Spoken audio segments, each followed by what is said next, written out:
ஐயப்பனை காப்பாற்ற தன் உயிரை விட்ட பக்தரை பற்றி உங்களுக்கு தெரியுமா? 1902 சபரிமலை ஐயப்பன் கோவில் ஒரு மாலை பொழுது வழக்கத்தை விட காற்று அதிகமாக வீசிக்கொண்டிருந்தது. அந்த கணம் யாரும் எதிர்பார்க்காத நேரத்தில் ஐயப்பன் கோவில் தீப்பிடித்து எரிய தொடங்குகிறது.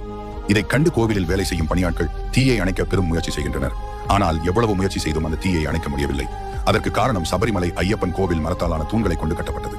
கோவில் மரத்தூண்களால் கட்டப்பட்டது என்பதால் தீ மிக வேகமாக பரவி கோவிலின் கருவறைக்குள்ளும் சென்றது. இதை கண்ட பக்தர் ஒருவர் ஐயப்பனுக்கு ஏதாவது ஆகிவிடுமோ என்ற பயத்தில் கருவறையில் உள்ள ஐயப்பனின் சிலையை கட்டி அணைத்துக் கொண்டு கருவறையின் உள்ளேயே நின்றார். தீயின் காரணமாக கோவிலின் கருவறையில் உள்ள ஒரு தூண் வலுவிழந்து அந்த பக்தரின் தலையில் விழுந்தது. இது எதையும் பொருட்படுத்தாமல் ஐயப்பனை காக்க வேண்டும் என்ற பக்தியோடு கருவறைக்குள்ளேயே அந்த பக்தர் தீயில் நிற்கிறாரு. இப்படியே போக தீ அதிகமாகி அந்த பக்தர் ஐயப்பனை கட்டி அணைத்தபடியே உடல் கருகி இறந்தும் போறாரு. இதை பார்த்த பணியாட்கள் ஐயப்பனை காப்பாற்ற தன் உயிரை விட்டு அவரின் பக்தியை கண்டு கண் கலங்கி போறாங்க. இவரோட பக்தியை கண்டு ரொம்பவே ஆச்சரியமா இருக்குல்ல. கலியுகத்துல கடவுளுக்காக தன் உயிரையே விட்டுருக்காரு. ஐயப்பன் பிடிக்கும்னா வீடியோ லைக்